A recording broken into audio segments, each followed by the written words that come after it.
বেশি দিলেন এইটা বেশি দিলেন মোবাইল না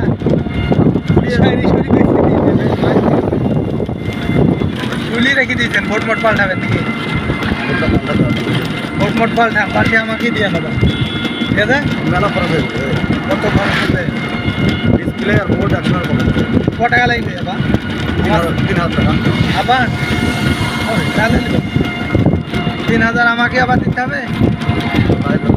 তাহলে কোনো থাকে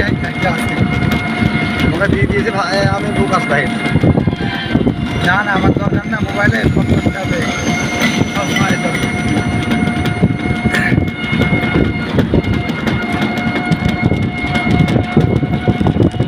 ভালো আছে তারপরে ভালো আছে কী করবেন হিসেব পাঠাবেন নাকি হ্যাঁ ভালো আছে তোমরা হিসেব পাঠাবেন এই ফেসবুকে না হিসেব হোয়াটসঅ্যাপে ভালো আছে কথা বলতে পারো